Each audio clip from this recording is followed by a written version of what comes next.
Hello guys, and let's talk about Lavrov. I know that is not the sweetest topic in the world, but Lavrov is one of the most experienced Russian politicians and Russian war criminals. He's Putin's minister for the last 21 years. Insane. Can you imagine any minister serving for 21 years in your government? Right? The best proof of the Russian democracy. But Lavrov also clearly demonstrates the moods of the Kremlin, and Lavrov is in panic.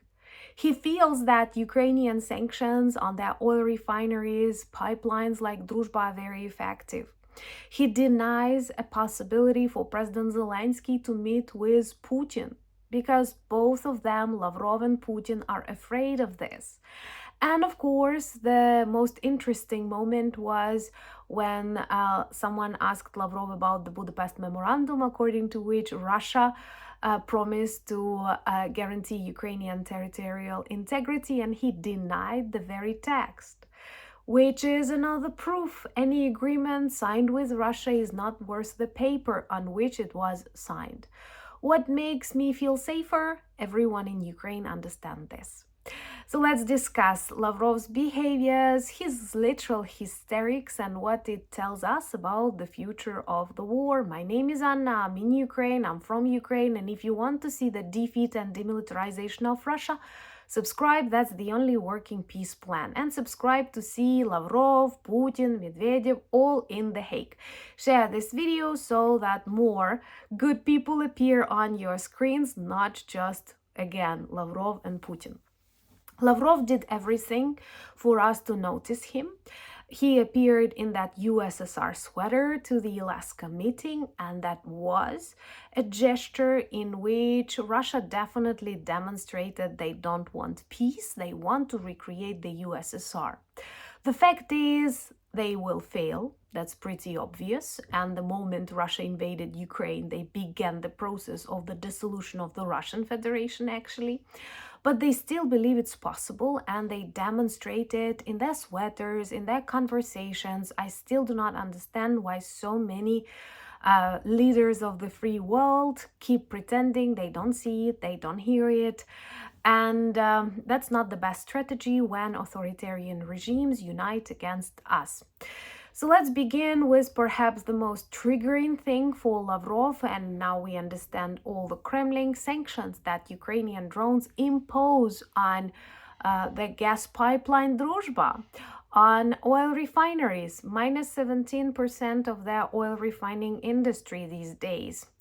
And Zakharova, who is the deputy of Lavrov, also spoke about this attack on Druzhba pipeline as a war crime, forgetting that it was Russian strategy to, cause the blackouts in Ukraine, to target our energy infrastructure.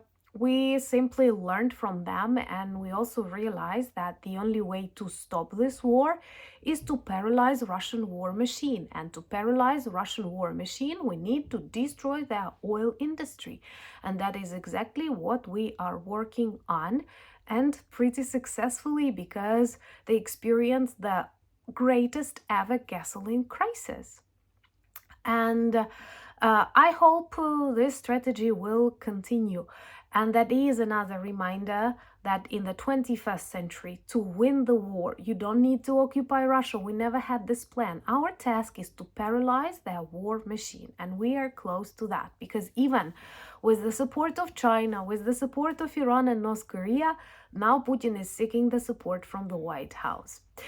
But let's continue with another important message that Lavrov spread in his recent interviews, and that is about the Budapest Memorandum. Some good journalist asked him, after this diplomatic isolation was broken by Trump, Lavrov keeps appearing on your TV channels. I'm sorry for that, not a pleasant view. And he was asked about the Budapest Memorandum, and he forgot the text. He said Russia never promised territorial integrity to Ukraine. You can check the text, it's available everywhere. And that is one of the main guarantees. Subscribe to demonstrate your solidarity with Ukraine, and please share these videos as we need to share the truth. If you want to know more about the Ukrainian nuclear status and how we gave up the third largest arsenal in the world, check this video on my new channel, Anna Danilchuk, and you'll learn how do we feel about the restoration of the status here in Ukraine. But of course, I'm not surprised that Lavrov denies that Russia ever promised to respect our borders. Perhaps after the collapse of the USSR, on the very next day, they started building the plans of how to return back Ukraine to the Russian imperial project, just because they cannot survive without Ukraine. I hope you see that. Ukraine is ready to live without Russia, even though Russia describes itself as that good, that strong, and somehow Russia cannot imagine its future without Ukraine. I wonder why. Being the largest country in the world, why do they still need us? Let me know in the comments below, what do you think? What's the reason for that?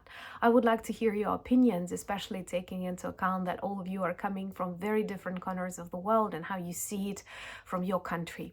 So anyway, what this statement of Lavrov proves is that we all know any agreement signed with Russia is not worth the paper on which it was signed. Any agreement cannot stop this war. The only thing that can stop this war is the defeat and demilitarization of Russia, and all the smart people on the planet knows this. Good news, Ukrainians are prepared to do the job. Bad news, some people in our traditional ally countries are too chaotic and unpredictable, and you guess whom I mean. And it's super interesting to listen when Lavrov tries to describe Zelensky as illegitimate, forgetting one important fact. We have changed a lot of presidents during the term of Putin. Let me count the Ukrainian presidents we had. So Kravchuk, Kuchma, Yushchenko, Yanukovych, Poroshenko, Zelensky. 6. And Russia had a brief period of Yeltsin, then Putin, Medvedev, Putin, but we all know Medvedev did not act as a president. So we may say that Putin is the president of Russia for more than 25 years, a quarter of a century. Only this fact alone makes him illegitimate. A person cannot serve that long and remain legitimate, just as Lavrov. That is insane.